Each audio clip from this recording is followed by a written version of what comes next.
Guys, back with another one. You're gonna get two today. This one's gonna be separate, of course. Let me go ahead and start off with Suicide Squad. Now, it could have been better. It really could have been better. I was so disappointed by it. Like, I find myself having to pick apart the film to find the things that I like about it. Now, Suicide Squad, I mean, the premise is pretty fucking awesome. Okay, it is a secret government agency run by this very, very evil individual by the name of Amanda Waller. Now, those of you familiar with the DC universe, you know this character is very important and also very ruthless. She gets the job done. Well, she constructs a team of basically supervillains, rogues of the DC world, and basically makes it a team to go in and take care of business. But they're very expendable. So, I mean, you got an assassin, you got you got someone who wields a sword that carries the souls of the people that it kills. You got Harley Quinn, you got a Killer Croc, you got like all these amazing factors to it. And yet, it just doesn't deliver. Okay, I take that back. It delivers in the first half of the film.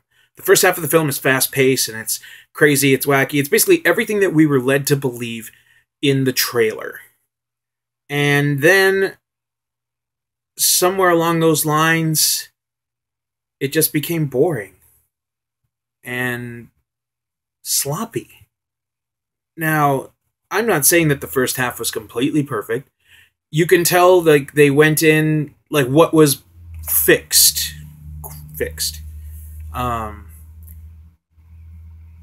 was telling a friend of mine that they took a cue from Daredevil and just added in songs that seemed like it would fit because there's specific words in there, or word. Because the original Daredevil film, it had music in there just for the sake of it. Like, they used Lap Dance with Kingpin only because it says, "I'm an outlaw." Like, that's it. That's it. That's the only reason they use that song for. That's what the whole fucking thing about this movie was. It's like, okay, we're going to play, when Amanda Waller comes in, we're going to play Sympathy for the Devil, and then, or, we're going to play You Don't Own Me by, it's just all these different music cues. It's like, okay, we get it. It's fitting. Very cute.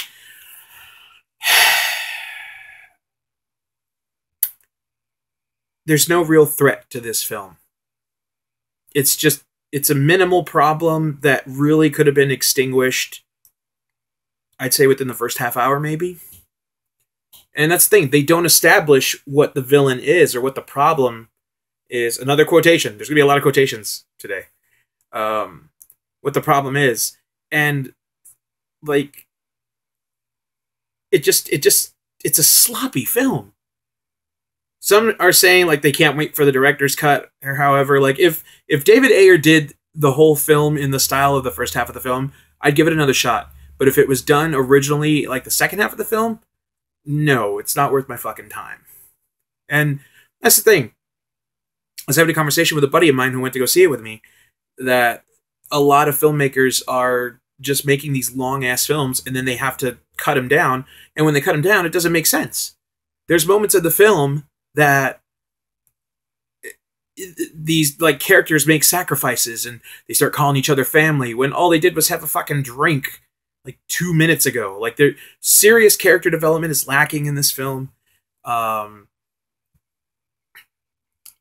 In another thing is the Joker and Batman. Like, they're minimal parts of the story. That's fine. However, the way that the Joker was done, Jared Leto, I'd like to believe now that the whole story's about him getting into character on the set, was just him being an asshole. Because his character, or his portrayal of the Joker, seemed like he was trying to be too much like Mark Hamill and Heath Ledger. He didn't try to make it his own. And understandable, there's big shoes to fill, but if you're going to do the whole method thing, do a better job. Like, And yeah, I mean, you know, Will Smith is doing the Will Smith thing. That's fine, whatever. Like, he gets his nudge in there, and like that's the thing. Like, Will Smith is the top bill of the film, and it shows. The trailer lets you believe that, you know, maybe he's going to step aside and we can actually get a multiple character piece. Nope, that's not the case. And I don't know why Jared Leto got second billing on it, because he is hardly in the film, and it just wasn't. It should have been better.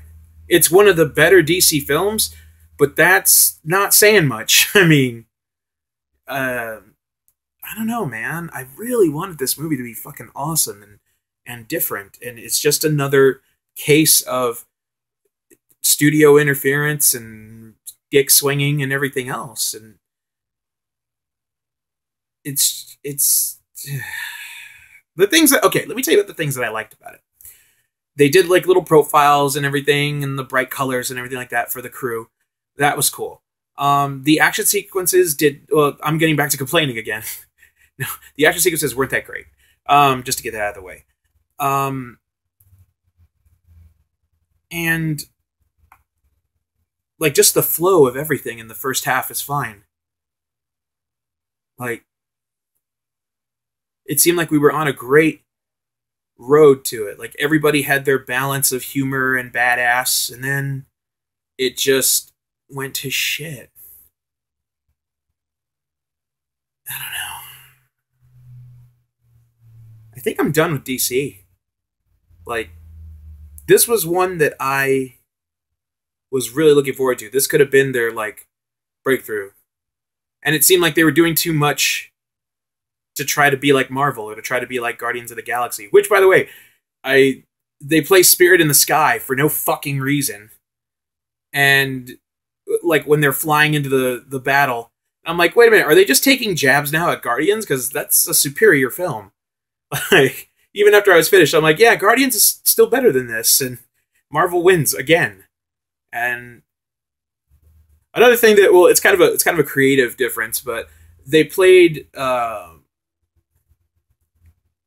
CCR song, you know, some folks about made to wear the flag. Like, they played that for Killer Croc. Where the fuck was Born on a Bayou? Come on, people. And, like, I don't know, it should have been better. It should have been amazing. I should have walked out of that theater saying, holy fuck, like, now DC has something to offer in the film department. And yet, it didn't. If there's somehow a director's cut or a alternate cut, I'll give it a look, but I'm just not feeling it. So just tell me what you thought of Suicide Squad. Personally, I say wait for home video. But hey guys, benefit is we're going to see a lot of Harley Quinns this Halloween. I don't care. They're not dating me, so whatever. But yeah, so tell me what you thought about it in the comment section. Yeah, DC, pep it up, man. Because you're failing miserably. I mean, the numbers will tell the fate of the film, and I'm pretty sure this film's going to do well in the weekend, but it's just not great. All right, I'll talk to you later.